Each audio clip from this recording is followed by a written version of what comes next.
My entitled friend refuses to move out of my husband and I's house after he stayed at our place for a month when we literally were just trying to help him out and get him back on his feet. Because now he's saying legally we can't get rid of him. And at this point, I'm honestly losing my mind because I just want this guy gone and I just don't know what to do. Here's what's happening. Okay, I want to start off by saying that I once had a house guest that literally wouldn't leave. His name was Derek, and several years ago before becoming our house guest, Derek had worked for my husband and I's company for maybe a few weeks. But his employment didn't work out. He suddenly stopped coming into work one day and later called to tell us that he had moved. Anyways, there were no hard feelings. He seemed like a nice enough guy and we considered him a friend. Well, fast forward several years and my husband's phone rang, and it was Derek. He explained that he was down on his luck and looking for work. We didn't have anything available, but he specifically asked for a place to stay temporarily. He had broken up with his girlfriend and wanted to see if he could come and stay with us for a few days, even up to a week. And you know what? We were happy to help out. But Derek's stay quickly turned into well over a month. And this is all without any kind of explanation of any kind. He didn't do anything productive. He would sit in his room all day playing video games online. And just to be clear, Derek in this story is a middle-aged man. When it became painfully obvious that he had no intention of moving on or actually looking for work, I asked him to please leave. He was clearly taking advantage of our hospitality. He was grilling steaks every other night, drinking my Red Bull like it was going out of style, leaving messes everywhere, and even having a lady over once or twice for a private afternoon in his bedroom. And yeah, I know, we had zero boundaries at the time, and we are guilty of allowing this situation. Anyways, the day came when I was fed up, and I finally just asked him to please leave. But right then, Derek's attitude and entire demeanor turned nasty, and he outright refused to do so. I said I was going to call the police, but he just kind of laughed and began citing his rights to me. And Derek was technically correct. Under the law, he had basically become a tenant, and I could not legally kick him out of my own home. After a sleepless night, I came up with a simple plan. I unplugged the modem and I hid it. Within minutes, he came out of his room, suddenly meek and kind, just to let me know that the internet wasn't working, and shouldn't I take a look at it to see what was wrong. I kind of looked at him puzzled, I shook my head, and I said to him no. And when I said that, he was exacerbated and repeated that he needed it for work. And that's when I smiled a big smile and I told him that it wasn't broken and that I would happily go without internet for the entire year if that literally is what it took for him to finally leave. And when I said that, he was pissed. For a few hours, he sat in the room in complete silence. Then I heard a phone call, and then 30 minutes later, the door opened and he had his packed up duffel bag slung over his shoulder. A vehicle was waiting for him in his driveway, and he quickly left without even saying goodbye. It took me a couple of years, but he eventually called to say hello to my husband. Time had passed and there were no hard feelings, but he was certainly never allowed to stay with us ever again. Oh my gosh, this is like my worst nightmare, bro. Imagine trying to help out someone you used to work with by literally offering them your home and saying, yes, you can stay with me, it's not a big deal. But then they not only take advantage of your space, but the second you tell them they need to leave, they suddenly turn into this expert about what they can and can't do in your property, citing some stupid law about squatters' rights or whatever the crap he was trying to do. Like, my God, that is seriously so scary in my opinion. And the fact that he was justified in sticking around, like, that really is crazy. I understand those kind of laws are there to help people out who like really need it, but Derek did not need this. Like, he literally needed to get out and move on with his life. So for him to have the option of taking advantage of that is crazy in my opinion. But it's so funny because like literally less than 24 hours after that, the thing that made him leave was not having internet. Like, that is so funny to me. That's the one thing he could not live without. So I think the original poster is a genius for going that route by saying, oh, we'll go without internet for the rest of my life. Whatever gets you out of my house is exactly what I'm gonna do. We're talking like turn the electricity off, turn the water off. We will smoke this rat out of its hiding and get him out of my hair. So thank God this ended up being a good situation where you got your house back and Derek left. Because having someone stay in your house against your will that literally will not leave with the law being on their side would be a nightmare I don't think I could possibly deal with. If you like Am I the Jerk, you're probably going to love Am I the Genius. Check it out, link down below in the description. Also, go to amithejerk.com/submit if you would like to submit your own stories. An entitled boomer tries to give me a lecture about listening to him, even though I was literally on my headphones working while waiting in the doctor's office waiting room, forcing me to reseat myself somewhere else because this guy was being a complete weirdo. Here's what happened. Okay, so a few years ago, I had some medical issues that really meant I was going to be having a lot of doctor visits and a corresponding amount of time in waiting rooms. For what it's worth, I do not welcome interactions and conversations with strangers in medical settings. You cannot really know what someone's going through in general, and people in waiting rooms are often often there because they have a serious problem, or they are concerned about a loved one who does. It is not a place to bother random people. Well, this boomer seems to miss that concept, and waiting rooms are just full of them, so it's like a whack-a-mole version of avoid the rude boomer. I learned quickly to bring my tunes and my headphones and turn the music up while I read an email or whatever, because most people, most normal people, do not try to have a conversation when they think you cannot hear them and you act like that. Even most boomers catch on to that if you sort of just ignore them. Well, on this day, I met this guy who was a super boomer, who not only wasn't one of those people, but he was the closest I've ever met to the opposite. I was sitting way off in the do not talk to me corner, looking at my phone and listening to a voicemail. I should add here that for me, going to the doctor was missing work, so it meant that I needed to cover some of my other duties remotely when I could find a quiet minute. The super boomer sat down in one of the chairs directly across from me. There were lots of other chairs available, but he picked one close to me. And not only was I listening to a voicemail, but I was typing an email reply and clearly doing something. He said something, but I really was not paying any attention to him at all. And so I just continued typing. He then said something again and louder, but I still was not paying any attention to him, just continuing what I was doing. He then said something again, and now he was almost shouting, "You know, it's really rude to just ignore people." I then looked up at him, and he took that as an invitation to continue. "People used to have the decency to say hi or at least be civil." Other people were staring at us now, and I expected that was because he was being really loud. I then said, "I'm on the phone and trying to listen. Please leave me alone." He then said to me, "Well, I didn't know that," as if it mattered at all and did not make the fact that he was still being loud and not leaving me alone worse. I then got up and I reseated myself in the open chair furthest from the super boomer. He didn't follow me, and honestly, I'm thankful that he didn't, because this was some weird behavior and I just didn't want to deal with it. Okay, bro, if you see someone with headphones on, that is like the universal sign that they don't want to be bothered. So the fact that this guy's practically shouting at you, being like, "Oh, you need to pay attention to me right now," like that is obnoxious and I can't stand that. You would think that he would get the hint after the first time you didn't respond to him with your headphones on. So good for you for like shutting this guy down, and hopefully he feels some kind of shame for the way he was acting, because this seriously is some annoying behavior. My boomer parent is literally delusional, as he spent next to no time taking care of me or my siblings while we were growing up. But now that I'm older with my own family, he is trying to boss me around once again, bringing back old memories that truly just really hurt. Here's what's going on. Okay, I'm not sure where to start from this, so I'm just gonna try and start from the beginning. My dad is the youngest of old parents who are probably in their 70s at this point. Growing up, it wasn't a great time in the house. Mom was kind of a tomboy and a bit of a jerk, and my dad was kind of the forgotten child, but also the baby. Both of them had substance and alcohol problems, but were both in normal houses. They had kids young, and they were fighting ever since I was 3 years old. Long, drawn-out screaming matches until like 3 in the morning, as mom drank alcohol, and dad just complained and moaned about everything. From the ages of 3 all the way till 13, I sat through it every time, scared that something would happen. There were nights that I'd sleep in the corner of the basement, hoping that I wouldn't hear it. Finally, they got divorced when I was about 14 years old, and dad didn't do anything for parenting the entire time. Mom bounced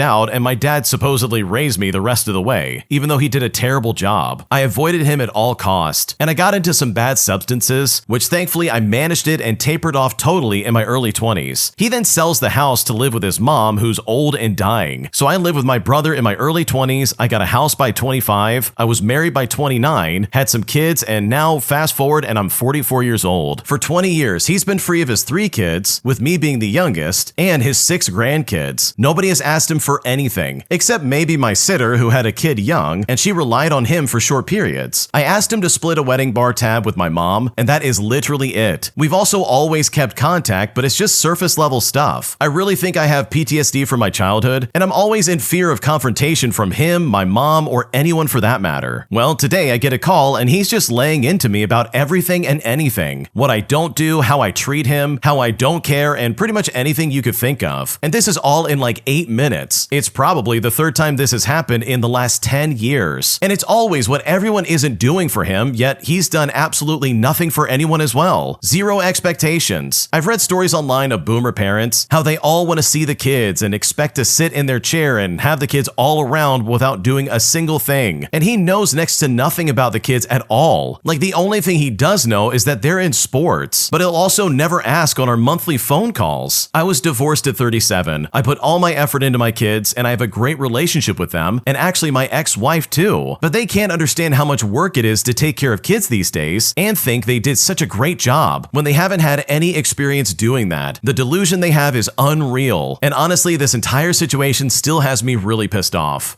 Oh man, I'm so sorry you went through that. That sounds awful. It sounds like your father was really neglectful growing up, and it seems like he's trying to reconcile that by being like, oh, this is somehow your fault, twisting this against you when it's like, dude, I was a kid. I had nothing to do with that. What are you talking about? How am I at fault? It's also so rich that this guy's trying to be like, oh, you're not doing enough. You don't care about me. And it's like, dude, I barely care about you. You actually might be right. Because what are you talking about? Like, why are you suddenly trying to turn this on me as if I'm the bad guy when you're the one who's a terrible parent? So yeah, this entire situation seems super backwards and very convoluted. And if I was in your shoes, I would feel probably the same way of like being pissed off and very hurt. Because literally, you don't deserve any of that. Today, I caught my boyfriend cheating on me with another woman in the parking lot of his job. But even after I confronted him about it, my boyfriend is claiming that I'm crazy and insane and that I must be blind because there's no way it could have been him. But I know what I saw despite all the gaslighting that I'm currently going through. Because at this point, I really want to leave him and I just don't know how to go about doing this. Here's what's happening. Okay, so we've been together for 10 years and I really felt like he had been cheating for like a year, but he just kept lying. One day, I went to pick him up from work and his phone was off. I was about 40 minutes late and he didn't come outside, so I thought he went walking. I then circled around town and I didn't see him, so I drove back and I pulled into the parking lot and I saw him sitting in the car with a girl. The window was rolled down and he was chilling and I was like 50 feet away and looking at him, and then he noticed me and ducked down and she pulled out of the parking spot. They then drove away and I followed and I got behind them while they waited to pull out, and I even made contact with him for a second in her side mirror. I followed them until I got to the next street and then I went the opposite direction. I was not about to chase them, so I did go back home and they were already ahead of me. Now here's the crazy part. I get to our block a while later and I see him walking. He then yells at me to go home when I slowed down, but when I got to the house, he yells about how I was late and he had to walk home. I then asked him who she was, and he looked at me like I was crazy and said, "Who are you talking about?" Well, obviously an argument happened, and he tried to say that I was blind because he noticed I didn't have my glasses on. But I'm not that nearsighted that I can't recognize people, but he just doesn't believe me, and he took that excuse and just ran with it. Even to this day, he still says that it wasn't him because he knows I didn't have my glasses on or take a picture of him. Anyways, after that, he went to all the gas stations on his walking route home and asked for security footage to prove that he walked home while I stayed home. He claims that he did this and came back with nothing, but then he just calls me crazy and insane and denies it still, to the point where I do question myself sometimes. I can't leave immediately because of financial reasons, but I am saving and preparing if I do decide to leave. I have depended on him since I was a teenager, and he calls me stupid and sad. When we argue about it, he still said, "You think you saw me, and then what did you do? You still went home." But it's like, okay, is that his way of admitting it? When I ask him if he sneaks out at night, he calls me crazy and insane right off the bat, and all of his friends know everything. Even his construction coworkers know, and have even defended him. I feel like no one believes me, or has dealt with something like this before. So seriously, how could a situation like this even be fixed or realistically resolved? Because right now I don't know what to do. Oh my gosh, your boyfriend is gaslighting you and mistreating you. This guy's trying to be like, "No, I wasn't there. You're just blind. You weren't wearing your glasses. You wouldn't know. You're just crazy. You're stupid and sad and insane." Like, does that sound familiar? I don't know about anyone else, but that is straight out of like the narcissist handbook. They call you crazy. They say you're losing your mind. They gaslight you into like questioning your reality. Meanwhile, they continue cheating on you. So you know what? Even if no one else will believe you, I'm going to say to the original poster, I absolutely believe you. Like, why else would that guy duck down when he saw you? Why else would they like drive away and try to get away from you as fast as possible? Especially when you were in the parking lot and you watched them peel out after they saw you. You made eye contact with them. You watched them drive away as fast as they could. And then this guy hops out of the car and says, okay, let me pretend like I'm walking home, and tries to gaslight you into being like, oh yeah, there's nothing wrong and I wasn't cheating. Like, no, I don't think so. This guy's 100% cheating on you. So if I was in your shoes, I wouldn't be deciding if I'm gonna leave. I would be planning on it. I would say to myself, I'm getting out of this as fast as possible, even if I need to use him just a little bit to get by until I can find my own place, because this is some toxic, crazy behavior, and there is no reason you should ever have to put up with it. Am I the jerk for refusing to cover my coworker's shift after he blatantly threw me under the bus in a meeting with our boss? Because right now he's calling me petty, but honestly, I'm not sure if I'm at fault here, and I don't know if I should help him out or not. Here's what's going on. So I work in IT support at a mid-sized company, and there's this one coworker on my team who I've worked with for about a year. We're supposed to collaborate on tickets, but lately he's been kind of weird. 2 weeks ago, we had this big meeting with our manager about why some customer tickets were taking too long to resolve. myself. There was this one issue that we both worked on together and spent like 3 days troubleshooting it. When the manager asked what happened, my coworker literally said, "Yeah, I tried to fix it quickly, but he kept insisting we do it his way and it ended up taking way longer." Now, I was sitting right there and I just froze. Like, what are you talking about? We decided on that approach together and it actually worked in the end. I tried to clarify, but the manager had already moved on, and I just looked like the difficult one who slows everything down. After the meeting, I asked him why he said that, and he just shrugged and was like, "I mean, we did take a while on it," and then just changed the subject. Didn't even acknowledge that he made it sound like it was all my fault. Now he's texting me asking if I can cover his weekend on-call shift this Saturday because he wants to go to some family thing. Normally, I'd probably say yes because the extra pay is decent, and I'm trying to keep some money that I won online saved up. But after that meeting, I'm just not feeling like doing him any favors. I told him I couldn't, and he got annoyed, saying I'm being petty and that work stuff should stay at work. But like, why should I help someone out who made me look bad in front of our boss? So am I the jerk here? Because right now I'm not sure if I'm in the wrong.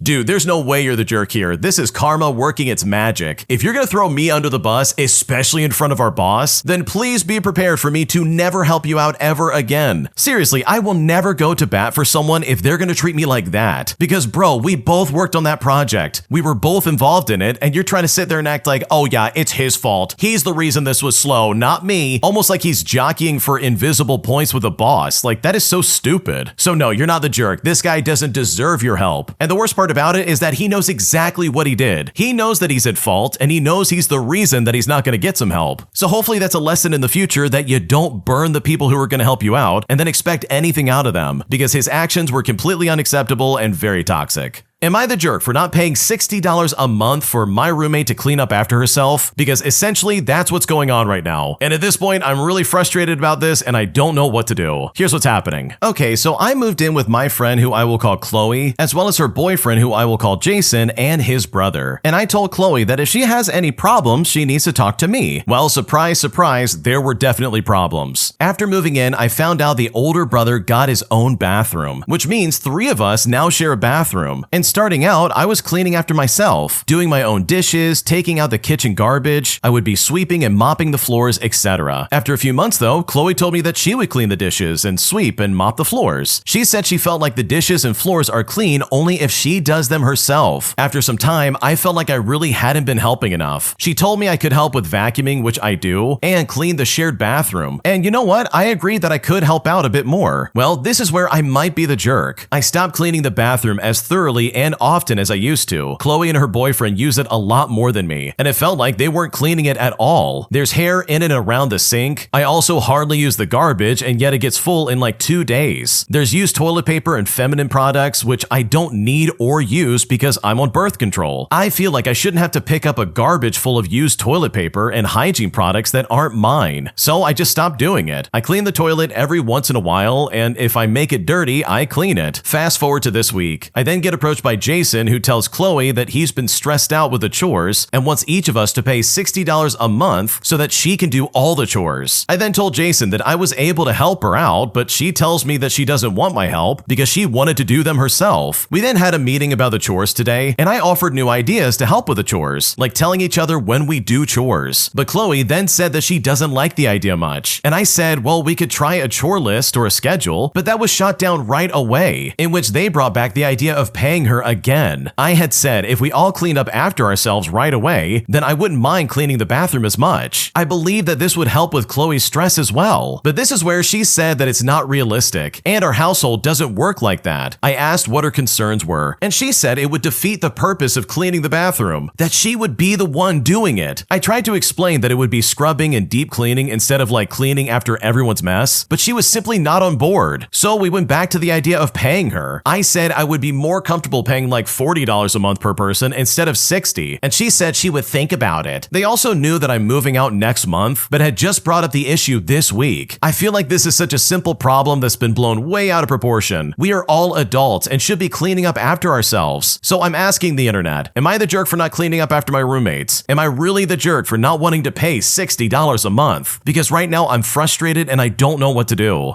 Okay, I think the original poster is absolutely right. I would be so pissed off if my roommate came to me and said, hey, the only way we're gonna clean up is if we pay our roommate to do it. So you're gonna have to pay $60 a month to Chloe to make that happen. Because here's the thing, and I really want you to stay with me here. I don't think any of them are gonna pay Chloe. Not a single one of them is gonna give her any kind of money. And in my opinion, I think this is one giant scheme to get money out of the original poster and make the original poster give Chloe money. Like, I seriously just doubt everything they're saying right now. Because why else would they be so determined to be like, okay, you need to pay $60 a month? Is it really that unreasonable for these people to clean up after themselves? Like, my God, it is not that hard. I don't care who you are. You really should be able to clean up your own dishes and like vacuum the spaces you live in and make everything nice and tidy to some degree. I can understand if you have like a messy room. I don't care about that. But the bathroom, the kitchen, the sink, pretty much anything else that other people share, that absolutely should be clean. And the fact that these people are unwilling to do that is just crazy in my opinion. This is almost like reverse weaponizing competence. She's trying to assume that you're incompetent when it comes to cleaning, when it's like clearly the original poster is cleaning up after themselves. They're not just making a mess and reorganizing it. They're literally putting things away and they're making things sanitary. But Chloe is some kind of like control freak and germaphobe, so she's trying to make it sound like, oh, you're not cleaning well enough. It's not clean enough unless I do it. Oh, and by the way, if you want me to do it, it's gonna cost $60, which I really don't think anyone else is gonna pay. So no, you're not the jerk, and there's no way in the world I would ever pay $60 a month for that crap. Because if everybody can just step up and do their part, this literally will be taken care of in no time. And the fact that Chloe and the rest of this group is trying to make it more difficult is just really stupid and really toxic. A creepy regular customer is coming into my restaurant and is consistently asking me to go out with him to go get some drinks. And despite the fact that he knows that I'm engaged and he has a wife and kids, this guy keeps making creepy remarks towards me. And at this point, I seriously don't know what to do. Here's what happened. I'm a 24-year-old female bartender, and I have worked at my restaurant for over 2 years now. About a year ago, I got promoted to become a bartender, and this is when I met Alex. Alex is not his real name. Alex started off as the perfect customer, super kind and respectful, low maintenance and easy to talk to, great sense of humor, and tipped really, really well. Like if his check was under $100, he would always tip $50, and if it was above that, he would always tip $100. But even if he didn't tip like this though, I still really would have enjoyed him as a customer. I really did like talking to him, and if I saw him come in, I knew it would be a good day. Now, my coworker, who had been bartending at my restaurant longer than I have, noticed all of this before I did. She had suspected that Alex had a crush on me for a while, but didn't say anything because he kept it respectful, and it all seemed harmless. Alex also has a wife and 3 kids, by the way, and he also knows that I'm engaged. So again, a harmless crush doesn't necessarily mean anything, especially if he doesn't act on it. Or at least that's what my coworker thought. Alex started coming in more and more. I would see him come in at least once a week. He then asked me what days I bartended, and then he would only come in on those days. Then one of his kids got really sick and he didn't come in for a while, and me and all the other bartenders were really worried about him during this time because his kid is super young, and we all really cared about this guy. Sometime after Thanksgiving, Alex comes in again while I was working. He talks to me about his kid and he begins to tell me that he really likes talking to me and asks me again what days I work because he wants to come in when I do. He proceeds to ask me to exchange emails so he can get my schedule. Now, I thought that was really weird, and I told him emails seem a bit suspicious. He then laughed it off and agreed with me, and then gave me his number instead. He then tipped me $200 that night, and I threw away his number at the end of my shift. It felt wrong and it made me feel dirty. Maybe a week before Christmas, Alex comes in again and apologizes if giving me his number made me feel uncomfortable. He then tells me that if he ever says or does anything that makes me uncomfortable, then I can tell him to get lost. And after he says that, I just laugh it off and say I will, because seriously, what else am I supposed to do? I'm at work and I can't leave or do anything. I was also very confused at the time because it was very weird for him to do that. Later on, when I cash him out, he starts talking about again how easy it is for him to talk to me and how he really has no one else, how his mom never cared about him and only does so now because he has money, and how friends have manipulated him because of his money. So I ask him, okay, what about your wife? Surely she's there for you. Well, he then continues to talk garbage about his wife and how they are always fighting and can never agree on anything. I tell him I really think he should talk to a therapist. But he tells me that he's tried and they only want his money. But then he looks at me and tells me that I'm different. He also calls me attractive and just continues on. Now, I don't know what to say or even how to process what I'm hearing, but I found a way somehow to end the conversation and get back to work so he could finally leave. And thankfully, he didn't come in for a while after that again. But eventually, Alex came back on Valentine's Day with his wife. I was not sure how to process it at first, but he started to bring her in more, and I even got to talk to her and get to know her. And she is wonderful and so beautiful. She is really kind. She's an elementary school teacher, and she loves her family a lot. It really made me dislike Alex because here he has this wonderful wife who is struggling just as much as he is, and he spends hours at my bar while she's at home taking care of her sick kid and their infant. Anyways, things started to get better, and it really seemed like their relationship was on the mend, and maybe whatever was happening during the holidays was a moment of weakness for him. He started acting normal, and I could talk to him without feeling uncomfortable, and even when he came in without his wife, it was like things were back to the way they were. The last time I saw his wife, she came in and asked if I work out and started asking me what I do because she has fitness goals of her own. Now, I don't mind normally talking about that stuff because I enjoy weightlifting and I enjoy helping out other people that are interested in it. Well, as I'm answering her questions, Alex jumps in and says, "I'll pay you to train her," and my jaw nearly dropped to the floor when he said that. It felt almost sinister, and I started to feel trapped. I immediately say, "Oh no, I wouldn't be good as a trainer," and I derail this by showing his wife a woman who I know is a certified trainer that could help her get the results that she is looking for. After that debacle, Alex started coming in alone again, and this is where he started making really weird jokes. He started joking about me babysitting his kids, and in my head, I'm literally screaming internally, like, I'm a stranger, what are you talking about? He then told me he could teach me how to paint when I mentioned I enjoy painting as a hobby. He also invited me to gamble with him, and when I told him I don't like losing, he told me he would give me money to gamble. I had to make a joke about if he gave me money, I wouldn't gamble it, because then it wouldn't be his, it would be mine. And at this point, I had told 2 other bartenders that are women, and they had noticed it too and helped keep an eye out for me and tried to help me avoid him at all cost. But it's very hard when I'm literally trapped behind a counter. Now, the worst of all of this happened this summer when he came in late and heard that 2 of my coworkers were going out for drinks after the shift. The bartender I was working with liked him a lot, and the 2 of them have gone out for drinks before, so he invited Alex to join them as well. It was then that Alex quickly asked me if I was joining, which I said no, I'm tired and I'm going straight to bed after my shift. He then literally begs me to come out and offers to buy me a drink. But again, I decline, and I give the excuse that I just got back from vacation and I drank way too much and I need to let my body rest. Alex then continues to beg me to come out with them and to let him buy me a drink 15 times that night. And I'm not even exaggerating right now. I wish it wasn't true. The last thing he said to me before they left for the bar was to say, "So what'll it be? Is it a yes or a no?" So I told him that my answer is still no. He then jokes that he didn't hear me, and I correct him and say that he wasn't listening. But then he says in a coy manner, "Oh, well, I don't like to listen." And at this point, I nearly flipped out. That pissed me off so much. But instead, I chose to just not say anything and leave. Alex came back in the next week, and before he leaves, he asked me to come out for a drink with him again as a friend. So I say that I don't drink. He then asks me if I want to drink coffee, but I tell him that I don't drink caffeine. He then pleads with me and asks, "Okay, do you want to get water instead?" So it's then that I finally tell him I'm not comfortable going out with him at all. And then I go ahead and I cash him out. He then tells me to have a nice life and then he leaves. Well, this guy didn't come back in for almost 3 months, but I bet you can probably guess what happens next. Alex came in again about 2 weeks ago. He came in with his friend that he will sometimes come in with because he passed a really hard class. It's some kind of really high-level chemical engineering class or something like that. And once again, things seem to be very normal. Alex is not saying anything weird and is just acting like nothing ever happened. Now, I am keeping my service hat on, but also trying to keep my distance as much as I can behind the counter. He also likes to sit right behind our computer, which is also right next to the well, so again, it makes it really hard to avoid this guy. Much to my relief though, nothing really happens, and they leave with it being a pleasant and uneventful visit. But now we caught up to the present, and he came in again this past Tuesday, an hour before we closed by himself, all while I'm the only bartender working. And right then, I'm hoping that everything will be fine and normal, but I'm also really scared that it won't. And much to my dismay, he asked me out for drinks again. Now, I avoid the question, but he asked me again. I tell him that I'm on antibiotics, so I can't drink, which is the truth conveniently enough. But this this man refuses to take the hint and continues to exhaust me. He then asks me, how about when you're off antibiotics? What about then? I tell him no again and just make an excuse that I'm trying to be sober. Now, I don't know if he believed me or finally got the hint, but he said goodnight and finally left. I was actually very scared with this last interaction. Even though nothing serious seemed to be happening from an outside perspective, I was so scared. For the first time, I was actually alone behind the bar while he was there. There was one cocktailer working, but there was no one behind the bar with me, and he was almost the second to last customer to leave. I was very scared of being completely alone in the whole bar with just him and me, and him just completely ignoring everything that happened to then continue to ask me to get a drink with him was really scary. It makes me so scared of what would have happened if I gave in and finally agreed. What else would he continue to push? Luckily, my manager walked me out that night and nothing happened, and for now I am safe. I finally told the bartender that went out for drinks with Alex that night, but I don't know what else to do. From the surface, he is the literal perfect customer, and I'm just so lucky that the people I've told believe me, but I am scared management won't believe me. I'm scared of them blaming me for what happened to me. I'm scared of retaliation from him, but I'm also scared every time he comes in now. What should I do? Okay, this Alex guy is super creepy. This is not the perfect customer. This is like the perfect stalker if you ask me. First of all, do not give this guy any more information about your schedule. Don't tell him a thing. That is so dangerous. This guy is clearly crossing so many boundaries, it's not even funny. Like, this guy has a wife and kids, and here he is being like, oh, come and get some drinks with me. He's clearly trying to get you drunk so he can take advantage of you. And I'm sorry to say that, but that is exactly what this reads as. And in my opinion, I think you need to start shouting it from the rooftops that this guy is making you feel uncomfortable. He's trying to ask you out, and he's practically begging you to go on some pseudo date with him. Like, this is inappropriate. You have a fiance and this guy's married, and the sheer fact that he's making you uncomfortable, especially when you have all this mounting evidence against him, that should be more than enough reason for management to get involved. And in my opinion, if they don't believe you, then it might be time to find a different job. Like, first of all, why would you make this up? Like, why would you fabricate this story against someone who clearly was a good regular customer at first? Because right now, this is straying into some kind of weird territory that you absolutely do not deserve. And if this management even values you as an employee, then they would step in and do something about it, because this behavior is definitely not normal. If you like Am I the Jerk, you're probably going to love Am I the Genius. Check it out, link down below in the description. Also, go to amithejerk.com/submit if you would like to submit your own stories. Am I the jerk for not inviting my brother to my son's graduation party simply because I knew he would make that entire celebration about him and his new girlfriend? Because right now my entire family's upset with me, and at this point I seriously don't know what to do. Here's what happened. So I have a son who recently graduated from high school. This was a huge milestone, and we had been planning a special family dinner to celebrate. I was proud of him, and I wanted the evening to be focused on his accomplishments, as he had worked very hard to get to this point. Well, my brother, who we will call Alex, has a bit of a history when it comes to family events. Every time he gets into a new relationship, he parades his new girlfriend around, turning any occasion into meet the girlfriend night. It has happened so many times that it's become a running joke in the family, but this time I was not in the mood for distractions. He just started dating a woman by the name of Lisa a couple of months ago, and I knew exactly how the night would go. Alex would be introducing her to everyone like she's the main event, hogging conversations, and making it about them rather than Sam. So I asked him not to bring her to the dinner. I told him it wasn't personal, but I wanted the focus to be on Sam and not on his new relationship. Now, I thought Alex would understand, but he completely lost it. He called me selfish, said I was jealous because he was happy again after his divorce, and then he accused me of deliberately excluding him. My parents, always the peacemakers that they are, got involved and started pressuring me to let it go. They said that Alex deserved to be happy and that Lisa should be welcomed with open arms, especially since Alex hasn't been in a serious relationship since his divorce. They made me feel like I was ruining family harmony, but I stood my ground. I wanted this night to be special for Sam and not another spectacle about Alex's latest girlfriend. In the end, Alex refused to come without her, so I didn't invite him at all. And now my parents are furious, saying I'm alienating my own brother over something petty, and Alex is spreading the word that I'm punishing him for being in love. Sam had a great night, but I can't shake the feeling that I've caused unnecessary drama. Some family members agree with me, but others say that I could have just let him bring her to avoid conflict. So right now I'm stuck wondering, was I wrong for drawing this line, or is Alex the one who's making everything about himself yet again? What should I do? No, I don't think you're the jerk here. I think you were being proactive about something that absolutely was